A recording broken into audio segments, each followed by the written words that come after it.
MC. And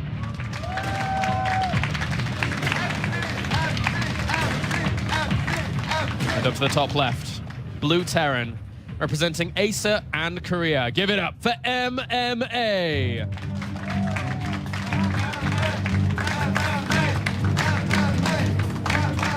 So traditionally here for a Terran player, Command Center first is very popular. One Barracks Command Center is also those are the top two builds to see. MC, I think Robbie really pointed out a very solid point. So far in his WCS run, in straight-up games, he hasn't done that well. But when it comes to very aggressive games, and we can even remind ourselves to MC versus MMA last season, aggressive plays is where MC has got his results. Yeah. I think the biggest contrast of that was in the round of 16 against Thorzane. The fact that the first series was such a dominating position from Thorzane that just went for the macro into those big pushes with SCVs, and then the switch up into the second series where we saw MC being very aggressive against him and then having huge success. So will he employ this here against MMA at some point? Both players fighting for a tournament victory that has been so waited for by both of them over 18 months. I mean, 18 months for MMA, 19 for MC. But look at this, though. We do have a gas opening from MMA. It's a 12 barracks and 12 gas, which pushes us in the direction of a Reaper opening. With a Reaper opening here, there is a chance to potentially get a kill on a probe or two. There's a chance to go around and scout. It depends on if he builds one or two. The most common is one because, to be honest, once the Mothership core is out and the Stalker, it is very difficult to get a lot of damage done, even scouting. So usually then we just go over to the command center and reactor on the barracks. But we'll see what MMA chooses to do. He is sending the SCV in the right direction and also the Reaper in the right direction.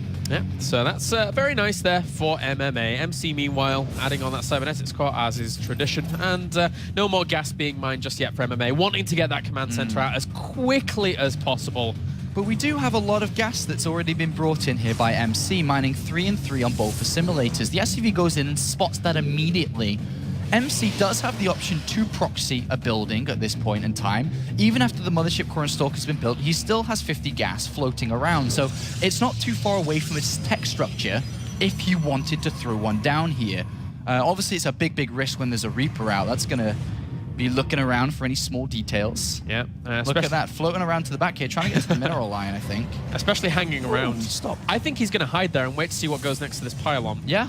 Because that pylon... Yeah. He knows that his opponent's up the top left, so that pylon's very indicative of, like, you know, some kind of Stargate positioning or something like that. And the Stalker went in, and oh, okay, so he does dive in the end. Yeah, and he's got 1 kill already, and nice. you try to get out here, he should be able to. Oh, no, he's not. Oh. Nice catch there by MC with his probes. And it looks like he's just saving up for that Nexus here. Yeah, and I think MMA is going to be very cautious with this game because, as mentioned, there's a lot of gas that's been mined. 250, 270 now in the bank.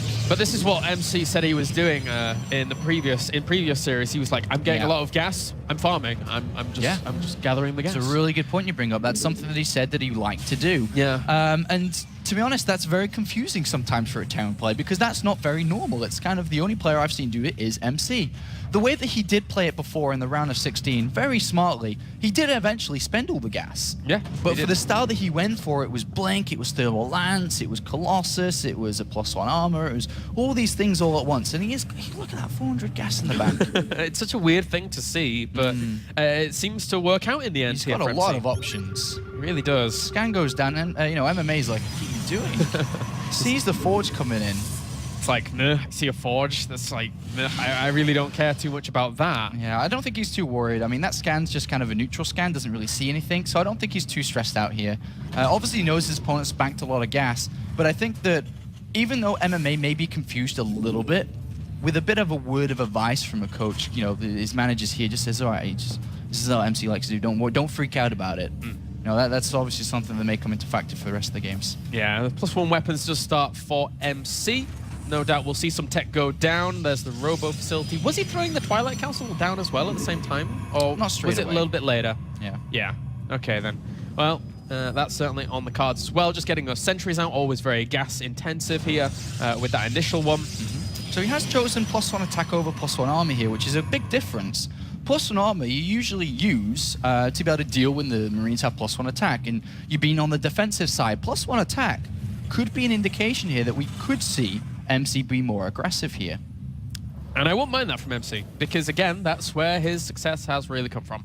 There's 2 gases actually going down at the natural for MC, so once again committing a little to that tech. 3 sentries on the high ground already. That's quite a few sentries actually. There's a Twilight Cancel. There's a Robo Bay. I think we're starting to line this up to a Blink and a Thermal Lance and a Colossus build. And we very well could see a 2-base play from MC. It could hit really hard. But on the other hand, MMA, you know, with his setup, he's fine. You know, there's nothing that's really slowed him down. Of course, he's played very cautious with, you know, scanning and just making sure that he's not dying. He's got his units in position all at the right time. So MMA is not in a bad position at all. If this was a 2-base attack, if MMA was to identify it, I don't think he'd die to it. No, just, you know, just keep that Stargate, Starport active. Make sure that you do have Vikings out for when that were to come. And you would be right as rain. And he's got a faster Starport than most Terran players as well. Or should I say, the older style of Terran players. Because the newer style is actually 2 barracks, then the factory Starport. Faster Starport means faster Medivacs, means a faster Viking switch as well. So everything is kind of set up rather nicely for MMA. And very soon, he is going to start to get some more intel on this game. Apart from that scan that we saw earlier, he's completely in the dark. He's not got no information. He's sending Marines to 3rd bases now. And we already have Blink and +2. Very interesting here from MC to play this way. That's a lot of damage he's going to be able to deal out. Absolutely. If he's able to get there. And if the Colossus are left alone and can't be touched by Vikings and they have +2, what are you going to do? What are you going to do? It's a very hard thing to deal with. MC just bringing back his observers to make sure he's well and truly stable. What does he see with that scan? Well, he sees gateways turning on, sees the robotics bay at the back, and sees the robotics facility being used. So this is, of course, leaning much, much more towards Colossus play. Yeah. It's such a shame for him, though, because that scan, it dissipated just before the Colossus popped out. Yeah, I mean, he knows. Yeah, of He course. started Viking production, and he's on, at the moment, 4 barracks.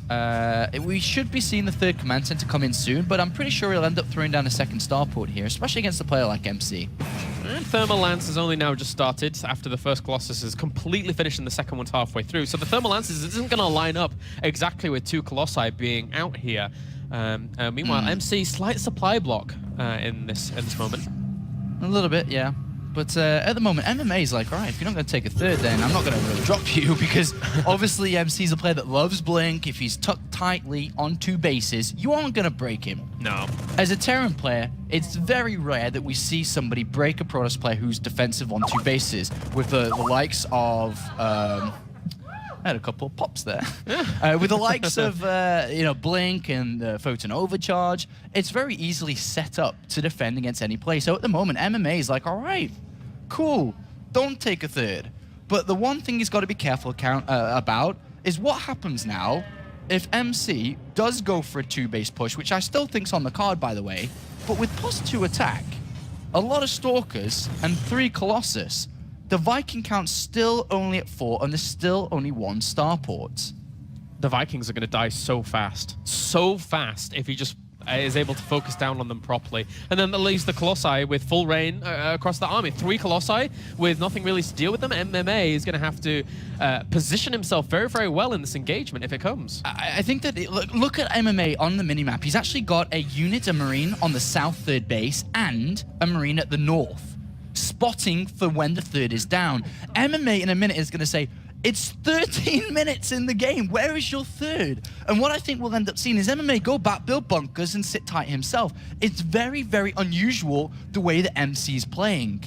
Very unusual. Marauder count is the only thing being built. He's spotted a pylon at the north now. The factory's going over there and will eventually spot the 3rd. MMA needs bunkers, man. He needs to go hide, set up a good defensive position. He needs a lot of defense. If he's caught out in the open... The Observer... He sees the Colossus. They shouldn't be on the other side of the map if you're playing a defensive style. No, that's right. The Observer having died off there. Yeah. I mean, he knows how big his opponent's army is, regardless of that actually dying off just then. He knows the Viking count, which is really, really important here. It's just Stalkers, Stalkers, Stalkers, yeah. Stalkers. And I'm pretty sure MMA knows what's going on at this point. He's going to sit on the high ground. This is good for him to be up here. But he can't be caught out by force fields or anything at this point. MC has +2, has +3 on the way. MC's playing such a weird style here. Very unique, but... Oh! Blinks forwards, kills off two Vikings. Two Vikings. He's looking for more. Oh, absolutely. It's MC, man. He's looking for everything. He's looking for first place. He's looking for more. He blinks forwards, kills off just a few units that have to retreat onto the high ground. Making sure that concave's good. MC can't exactly fight up that ramp, though. It's very difficult to break that. Look at the spread that MMA has. So how is MC going to do this? He's still on 2 bases. Very good. Remember, though, that even though if MC doesn't kill his opponent, MMA has stopped upgrading, right? He's only at 1-1. He is kind of...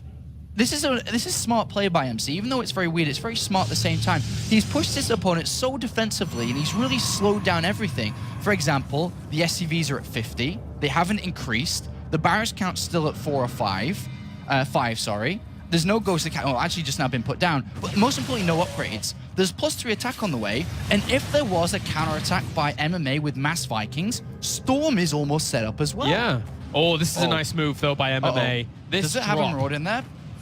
Yes. Uh-oh. Bye-bye. Oh. Bye-bye, Storm. Oh, Zealot's trying to warp in. Will he be able to do anything about this? Feedback on the medevac, but it doesn't matter. Storm Oh my god, that is so big. That's such a crucial part of MC's strategy here. Because if MMA goes across the map right now and goes for a massive time, he's like, I've been building my Vikings, buddy. I've been ready for you, Colossus, without any Storm at this point. There's 14 Vikings. Uh-oh. And then it's going to be a lot of ground units here. It's going to be like the Stalkers versus Marauders again. MMA just naturally has a massive window of opportunity to win the game. He's pulling SCVs to win the game right now. And he could take a 2-0 lead. Stalkers need to do a lot of work, a ton of work here to deal with this. Blinks back with those Stalkers, needing to keep those out of range of all of this. Catches one Viking. No, doesn't even get the one. This is a huge army here by MMA. Oh, this is such a gift for MMA of killing that Templar Archives. Once the Colossus go down, dear. +3 isn't even ready. MMA's army's massive. He's going to crush through everything. Oh, the Colossus end up dying. All the Vikings land as well. He knows all he has to do is crush the Stalkers. And MMA in game number 2 with a massive surge through the middle of the map. GG. Whoa.